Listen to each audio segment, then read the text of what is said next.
So, good morning, everybody, and welcome to today's Strategy Café. This is now our fourth in a series of weekly strategy cafes that we've been doing on managing the response to COVID-19 as a leader. And just speaking to a lot of our clients in the last few weeks, lots of leaders are having to navigate quite complicated and complex challenges. And with that comes some difficult conversations, whether that be with colleagues, suppliers, employees, customers, but also at home. Really, our whole landscape has shifted and we are having to respond. So in today's webinar, we are going to go through a series of tips that we've put together and really just help signpost you on how to better navigate those trickier conversations that you may be having.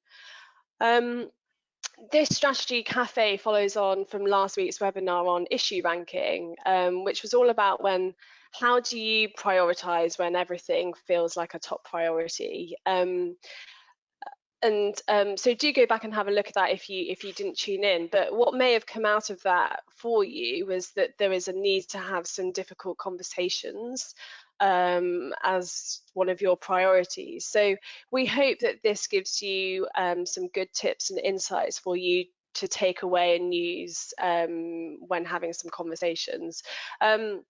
I've actually recorded this as a Petra Kucha, which was going through these tips in about 8 minutes or so. So today we're just going to spend a bit more time on some of the tips and techniques and have a conversation with you at home, but also colleagues that I will introduce you to as well. So just before we get going, you're on this webinar for a reason, and you may have questions, and I assume that you will do. So please send in your questions using the questions area, and we will answer them in real time as they come in. So if you have a question, don't be shy, put it in the box, and we'll be responding to those as they come in. So I just want to introduce my colleagues Nick and David on the line. So perhaps you could both introduce yourself and just tell us what difficult conversations mean to you. Hi everybody, I'm Nick. So there's two things. So one is just at the moment, as we enter, the second month of lockdown, there's a difficult conversation to have about how badly my haircut is going, and whether I've got long enough in lockdown to have it completely shaved off for it to grow back, and whether that's okay on video camera. But I guess for me, there's been lots of crucial conversations going on for the last month. It's been super intense. So my big question coming into this and listening to Rosanna's update is that these conversations don't always happen in a planned way. They can come at you out of the blue. So I feel like we need to practice a lot to be able to take the ball on the rise, the difficult ball on the rise. And so my question is, how do you do that? Yeah, I think a big question is about, what leadership skills is about having the ability to adapt. I think you're spot on there, Nick. Morning, everybody. I'm David. My query about today is that as impatience with the lockdown is starting to become higher on the agenda as we approach 6 weeks into it, emotions run high, and that makes conversations even more tricky. And so managing those difficult conversations that we have at work and at home becomes really quite a difficult one for us to address. So any tips that we can get out of this today could be useful for me, that's for sure. Absolutely. I think this picture kind of sums it up quite nicely. You might be anticipating going into a bit of a fight, and the emotions that you anticipate that come out of that, but also the ability to move and flex and be agile and adapt are also important skills. So I think this sort of sums up what it can sometimes feel like, knowing that you're going into a difficult conversation. So what makes a difficult conversation? I think really simply it's where stakes are high and that you know that there's a big change involved, whether that's a process or somebody having to shift their behavior, their role, but there's a high stakes, high change involved. And the second thing also I think David's alluded to is about those increased emotions. So difficult conversations often have increased emotions, and there may also be opposing opinions that you have to navigate as well. Complex relationships, you might also have to navigate these, as particularly at work, because relationships can blur. And so you may have a colleague who's also a friend, or a colleague who is also a family member. So just really the point here is about being mindful about what the relationship you have, and being really clear on how complex that is and what that might mean.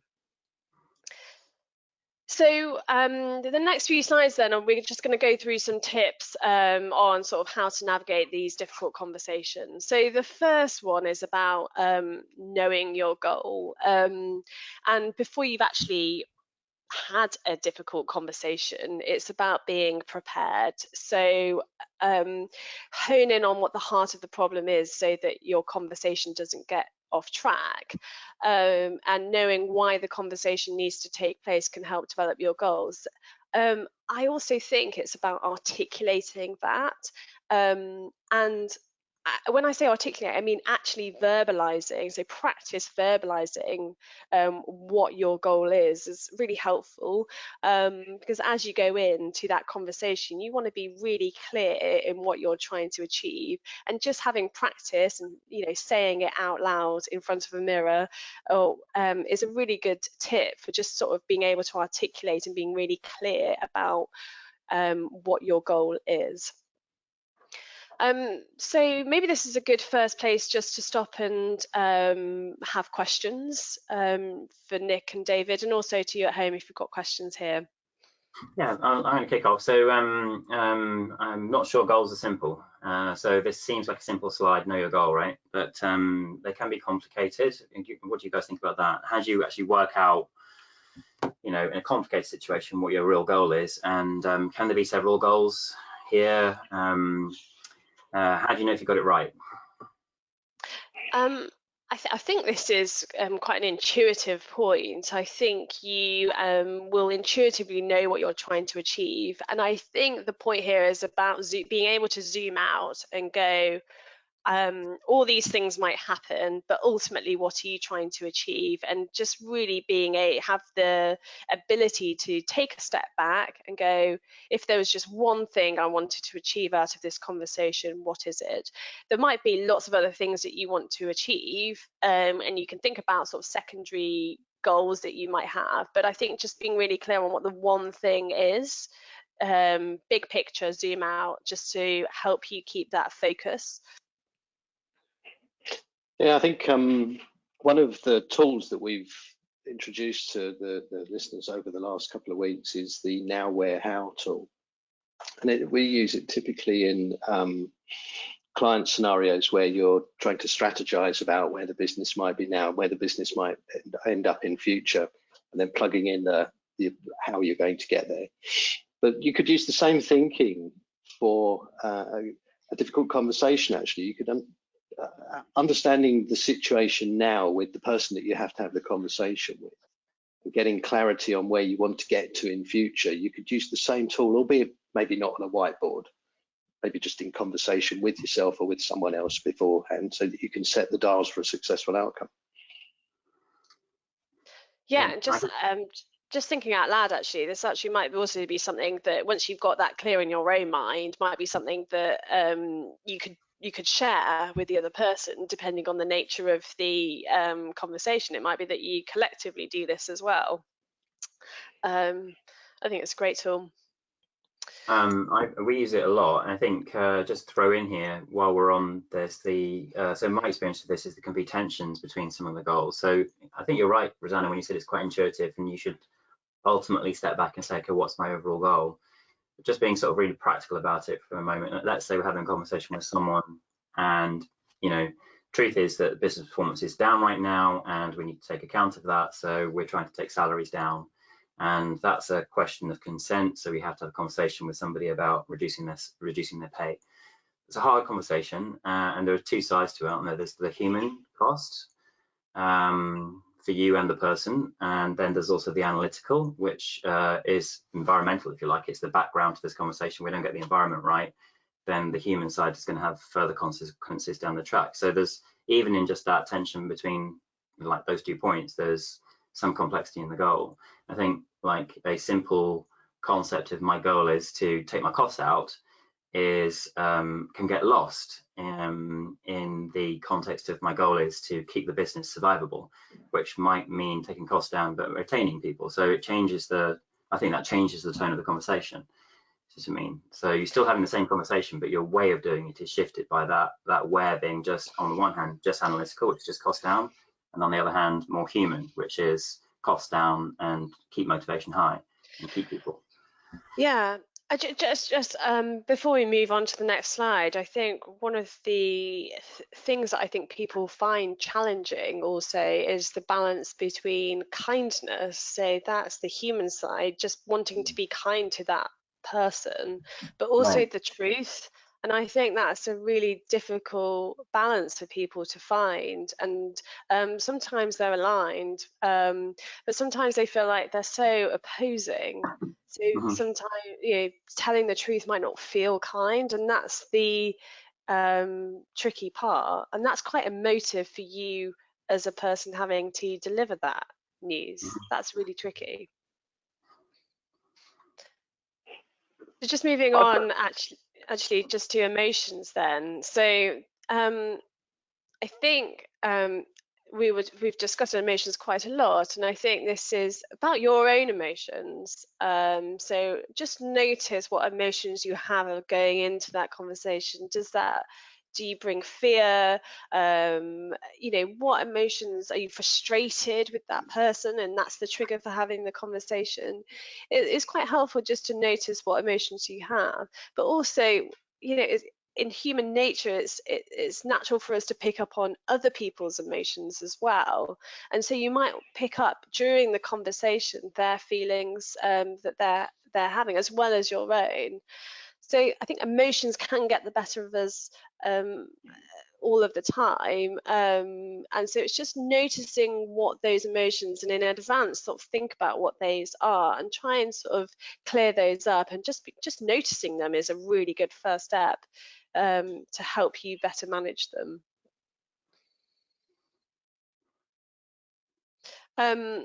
The next tip is around remaining focused. So this is, there may be times in the conversation where you notice that you're going off track, and this is about going back to your goal and remembering to come back to that.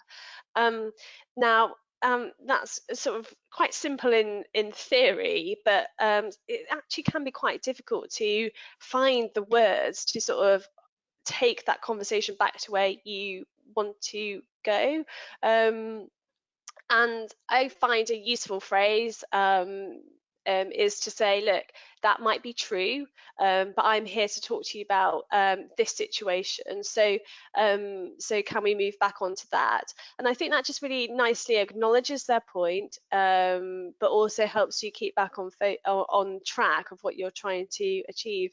And I think it's your job to be aware when you've lost that focus, and it is your job to keep that on track. And it's not their responsibility, it's your responsibility. I've got a query around this one, Rosanna. Obviously, emotion plays a really big part in any conversation, especially when those emotions are high and perhaps there's a clash of emotions. So if there's a conflict and somebody's feeling anxious about the situation and someone's got some anger, opposing anger, and those two emotions are going to meet at some point, even if you've dialed it down ahead of the conversation. So what happens mid-flow should those two emotions suddenly clash and you get a spike, and your outcome in an attempt to remain focused becomes blurred? Because let's face it, I know, certainly within the workplace and at home, buttons can get pushed. Yeah. What do we do? Well, I think the first thing to say is that a difficult conversation might sound singular, but there's nothing, if you notice that things are just getting a little bit too heated, it's completely fine. And the best thing to do, if it's getting too much, just to sort of say, look, notice that and agree to come back to it at a later point when the emotion levels have died down. So I think the first point is actually, it doesn't have to happen in one conversation, and having the confidence to just pause, take stock, and readdress it at another time. But some of these might be really time critical, these conversations.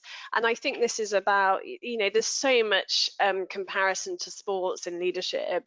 But I was just thinking about, when you're playing a game of tennis, and you or watching a game of tennis, and you know that that player loves the drop shot, and so you've already got in the back of your mind that you're anticipating the drop shot. So you might, with people that you know well, you might be anticipating that reaction.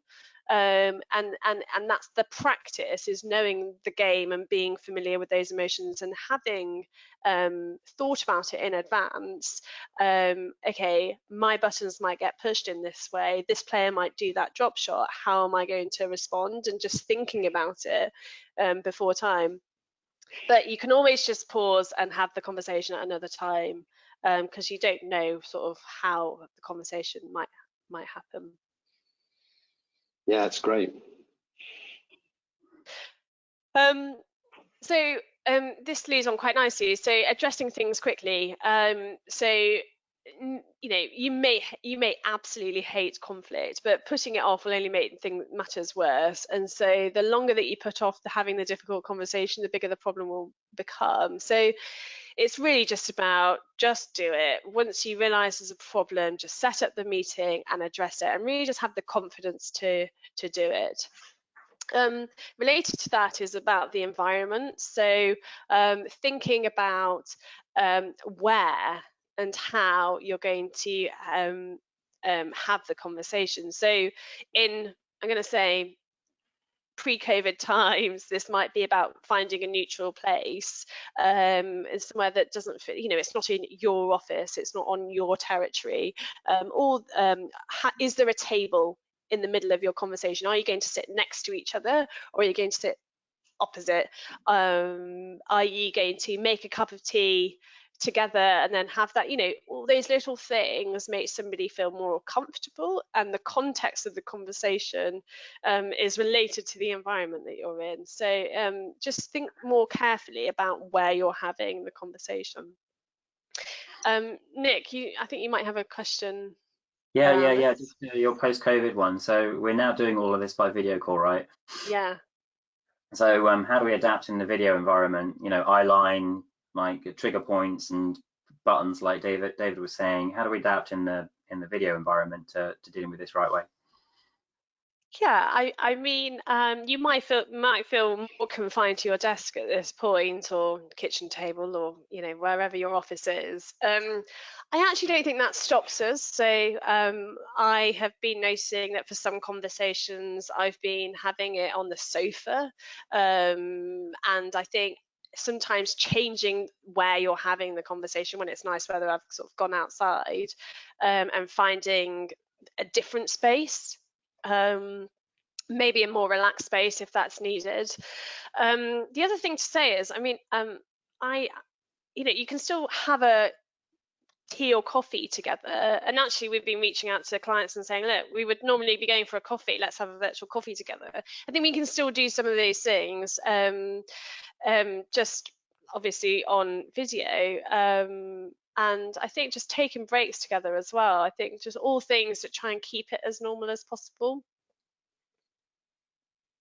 I actually think it's introduced a new level of relaxed conversation on a professional level. I know some of the conversations that I've been having have been, you'll open up with how you're doing, all the niceties of things, but suddenly there'll be someone's child or a dog in the background, and there's a real barrier lower. And I think that's a good thing to come out of this. Yeah. I do think just on that, you have to also be very careful if you're having a crucial conversation with somebody. For example, it's a performance review chat. Kick off knowing that they might be in a flat with some of their flatmates. They might be sitting on the settee, and there might be colleagues around, friends around. So you know, there is a danger that the environment is not like safe for them. So I think that's a really important point just to throw in. Then that's what really important. Yeah. So just mashing through the next ones then. So this is about your mindset. So the point I want to make here is just what's your assumptions that you might have about how the conversation might go. So anticipation and sort of thinking about some of the outcomes is really helpful to help you respond and anticipate the drop shot, but just be careful of what assumptions that you may have about that person and their reaction, but also your beliefs and biases. So remember that others are likely to have slightly different viewpoints on the world, and just try and go in with a positive and open mindset and confidence in yourself that you can adapt and respond. So that's really just about setting your mindset. So are you going in with a positive and open mind, and have you thought about what assumptions that you might have, and just sort of understand those a bit better?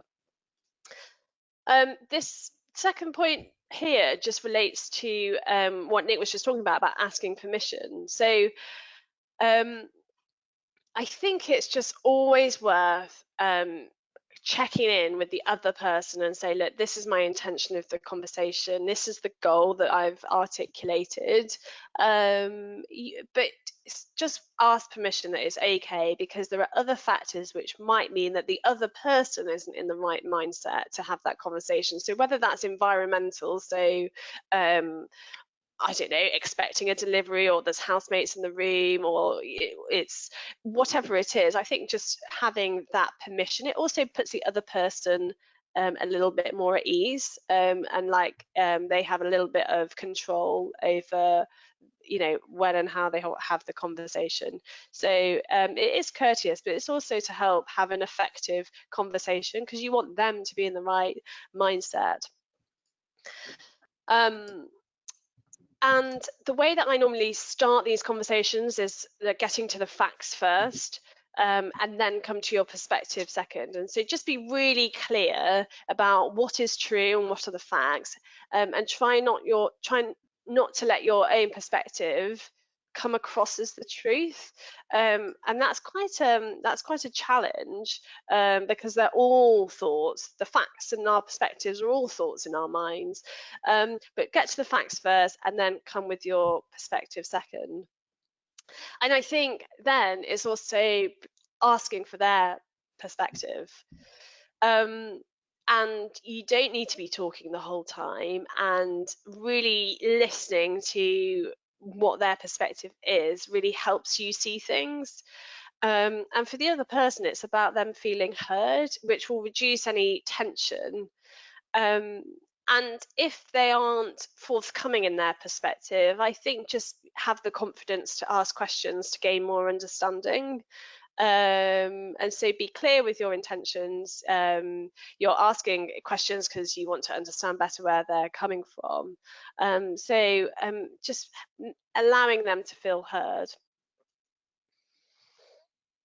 So this point's about finding common ground. So I can't remember who said it to me, but every conversation is a negotiation was something that somebody once told to me. And I think that's about what is the common ground. And if there are opposing opinions, it's about finding the one or two things that you do agree on. And assume that we all have good intentions and we want a positive outcome. So finding that one or two things that you do agree on just helps sort of build that rapport. This one, notice their defensive triggers. So we've covered this quite a lot in David's initial question in terms of how they might react, but I think just noticing what their reactions are, and are they becoming defensive, and just be careful as to, are you pushing their buttons? So if you're making them defensive or they're becoming defensive, look for how you can put them at ease, and just check in on them, I guess. So if you notice that somebody is getting defensive, you can just check them on that. So I noticed that you're being quiet. Do you have anything that you want to say? Or I noticed that you're not really happy with what I'm saying. Perhaps we should talk about that. And so addressing the ploy openly and sincerely, I think, is a good way just to sort of check in on their reactions. Because this is, yeah. Sorry. I was just going to say, it normally is a conversation that needs to be had, and so you can't just not have the conversation if they're not wanting to. So yes, come back to it, but I think it's also just, you've got to address their reaction quite openly.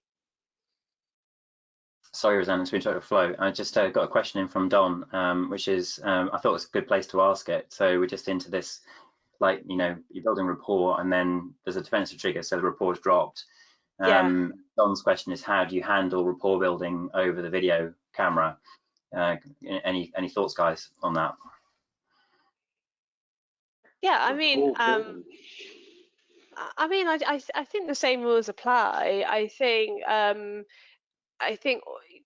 not going into the conversation too headstrong. Try and put them at ease by just asking them, you know, questions about how their day's been. Gives you clues to sort of where they're at. But I think also that ultimately rapport is just about finding that common ground. So it might be that you found that common ground and then they've got defensive, so you have to go back here. And that can feel like you're going around, but ultimately in this state they are not going to want to have the conversation and it's not going to be effective. But I feel like the same rules apply with video as they do in real life. David? Yeah, I've read about a technique where going in with a blank canvas, assume you know nothing about what the other person has to say, and using that technique, so prompt you to ask questions that you may not have asked otherwise, which will lead you into conversational areas which are perhaps untapped, and they wouldn't have happened had you gone in with a loaded canvas or knowing something. So just zeroing that back is a way of just starting from right at the bottom and building up. I'll just add one tip from me on this. So I just think you can use the environmental tools a little bit more cutely as well. So you can turn your video on and off. So if people are feeling a little bit too exposed, maybe just go to voice for a while, because staring at people can be part of the shared visual trigger. So if you take the video off, that might take the tension down a little bit. It's a little bit like when you look at people directly in the eyes, you know, that it's quite sharp. So looking away can help, just give them a bit of space to have an emotional, you know, an emotion process. And then moving from about you to about the thing also just takes that heat down a little bit as well. So turn the video off and talk about the issue just for a little bit, takes it away from me looking at you and talking to you about you, which is a bit more intense. So I think the same conversational rules apply, and you can use this to switch them a little. Yeah, I think that's great points. Just a final few points from me, just as it's coming up to 9:30, I'll rattle through these quite quickly. This point's about being okay with silence. So often silence can feel uncomfortable, and I think the point here is about not rushing to fill the gap in conversation with words. I think silence is a good clue that the other person is thinking and reflecting. It might be that they're stonewalling and just rejecting, but I just don't rush to fill the silence with words, because it might mean lots of different things. And it's about getting okay with that.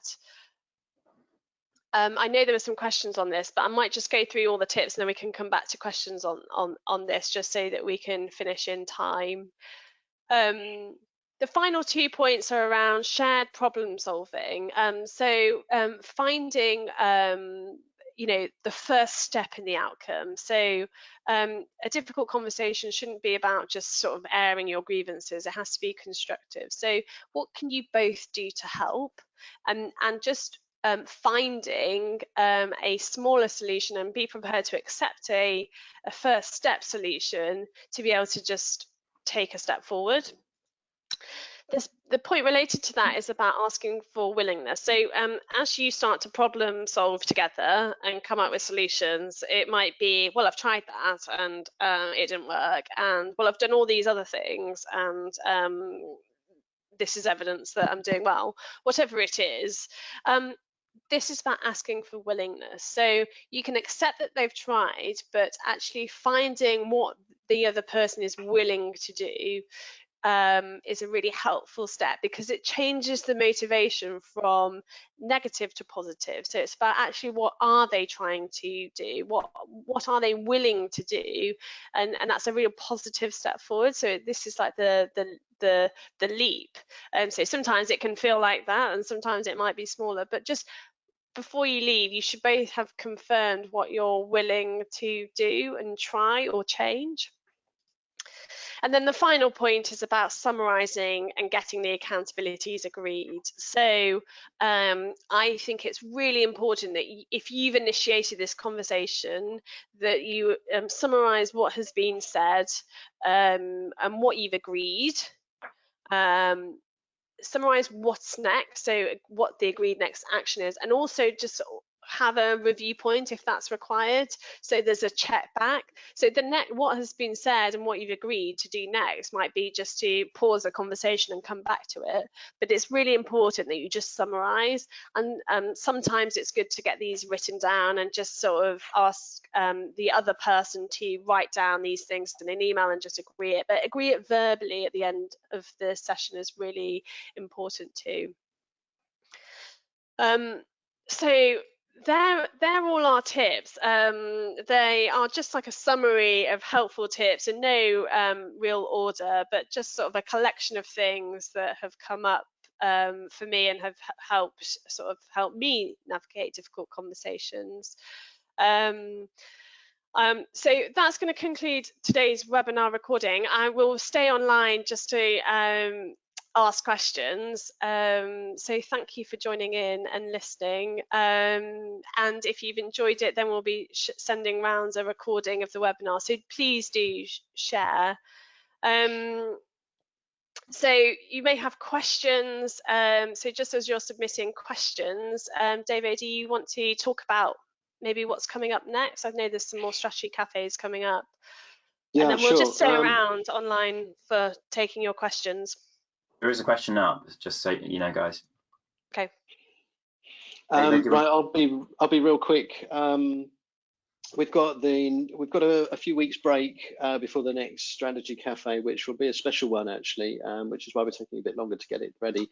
It's going to be a leader round table where we're assembling a group of leaders who have been sort of taken from different areas of and different sectors, who are going to come together and talk about their challenges through COVID-19. And they'll be talking about what they've endured, what their learnings are from this experience, and how they plan to move forward as we emerge out of it. So that's going to happen on the Wednesday, the 20th of May. It'll be a Wednesday this time, just due to availability. So hopefully you can all make that. I will send round details very, very shortly if you haven't already got them actually, and then I'll put a follow-up with any tools and things in an email for later today. So Michael asks, how do you deal with the person who's intentionally trying to derail a discussion, and is it easier to do that on a call or on a video call, like a phone call or a video call? Great question. I'll take it. I was just going to go back to, I'm just trying to find the slide. I think it's this one. I think it's acknowledging. So whether you believe that to be true, acknowledging, I think it might have been this one actually, about keeping focus. I think you have to acknowledge that they want to take it in a different track. And I think having a phrase that keeps you on track, which doesn't compromise, you know, you're not agreeing to that person's point of view, but I think you do have to acknowledge it.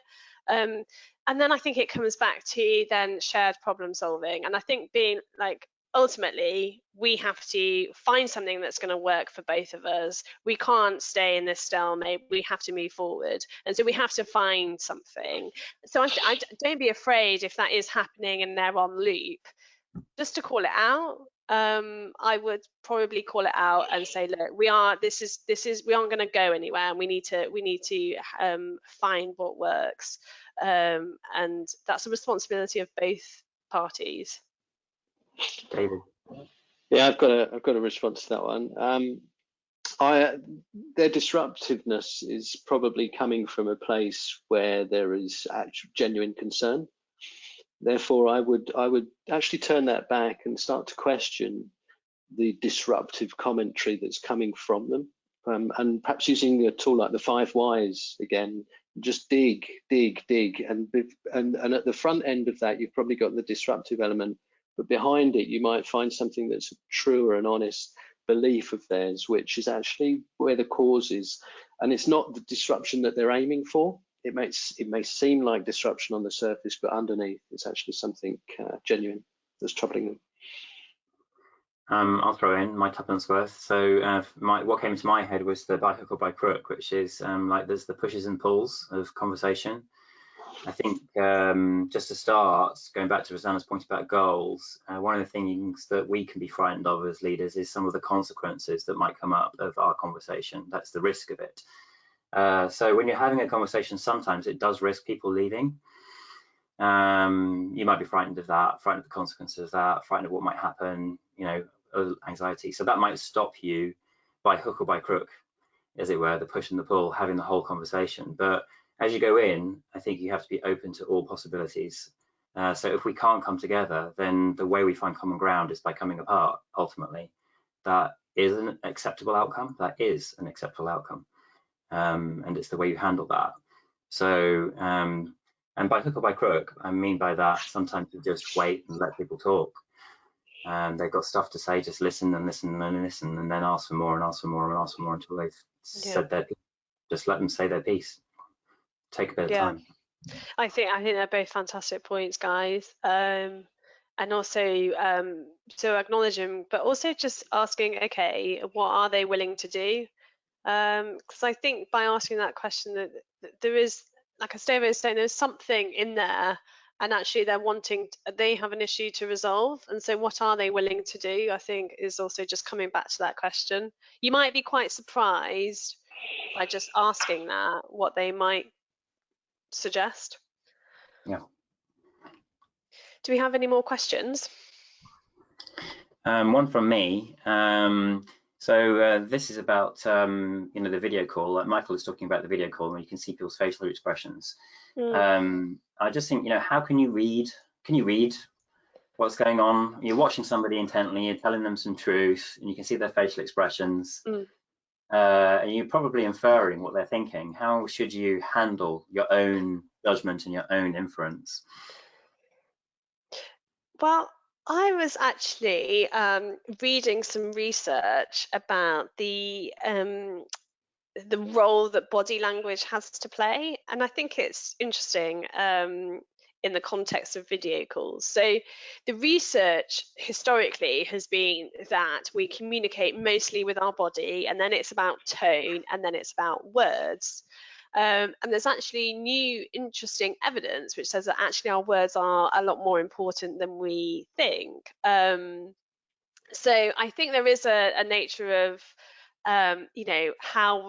what sort of chair we're sat in, does that make us feel relaxed? That has an impact on our tone, and it's also about what we're wearing, gives a sign to the other person about those sort of clues.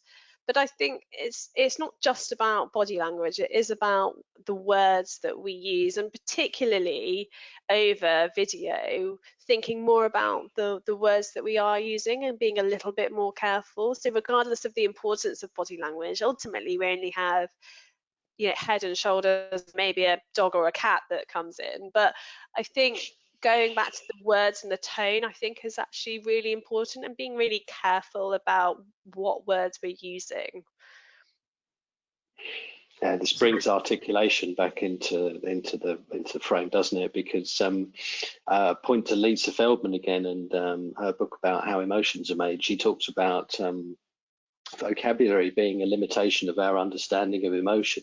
And it's the same in conversation when we speak. If you're feeling a bit down and you're not feeling, you've brought your A game 100%, your vocabulary is going to be a little bit limited, and therefore the way that you articulate your position, your feelings, and how your outlook on something is going to be limited by your vocabulary, and therefore the body language and the signals that you give through that become more pronounced.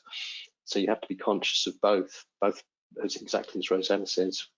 What you say and how you portray yourself on camera. Great points. My comment just to throw in at the end here would be just don't get sucked into your own judgment of someone else's facial expressions. It's really important to note that you might be wrong. So I would maybe urge caution and say, ask, how are you feeling? Yeah. What's that like? Yeah. Where are you at? And then suddenly they'll break into a beam and they'll say, yeah, I'm fine with it all. And you're watching their face and then thinking, oh my God, this is going so bad. This is going so bad. Yeah. They look really down. And then when you ask the question, they just like crack a smile and say, yeah, fine, got it. Oh, phew, that one's over. Do we have any more questions come in, Nick? You've got the panel. We had some great questions from Don, and it's lovely to have Don on the line. I don't know whether Don, you're still there. I think Don might have just dropped off because we're running up to 9:41, but it's been really nice to connect, and good question from Michael. There was a question just about silence, so I guess maybe that's the last point. We had that slide on silence, being comfortable with silence. Question there is, how do you prepare for coping with silence? Yeah, I mean, I think you can practice this. You're going to know as soon as that slide comes out, you're going to know whether that makes you feel uncomfortable. So just the concept, does that make you feel uncomfortable? And you can practice this as well. So I think you've got to imagine you're sort of in another chair and taking, one step removed, and think, actually, if I was observing this conversation from a third party or a neutral, what would you be observing? And so rather than sort of thinking about yourself as the person having the conversation, you could think, okay, there's silence here. I'm going to go to this other chair and, psychologically speaking, I'm going to go and sit mentally in that chair and observe it, and just what do I then notice, rather than worrying about they still haven't spoken, they still haven't spoken, they still haven't spoken.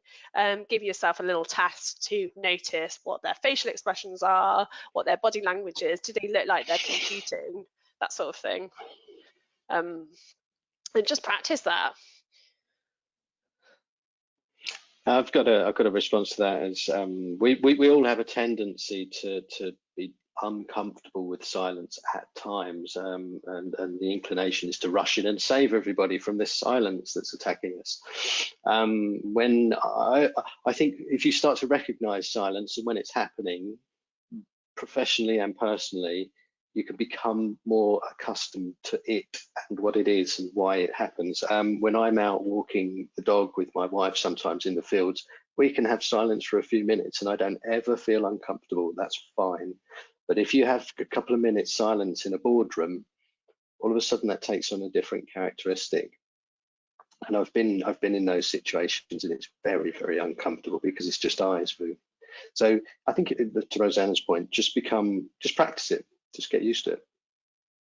We had a great board meeting like that. We were just going through with clients, going through like a series of really, really, really difficult decisions. Obviously at the board, you're sort of bringing together all the different economic interests, and they've all got slightly different. Everyone's got slightly different tack and interest in it. And then there's a couple of people if you've got a good construction who are neutral.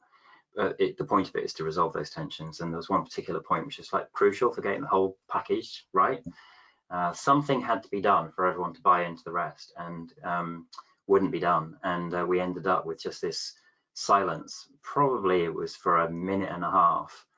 And the person that had to concede on this point absolutely hated it, and ended up by saying, look, you can all just be quiet with me like that. I'm just telling you, you're making me really uncomfortable. I really don't like this. But then he went off and did it. So got it done. It's just really uncomfortable, but it's fine.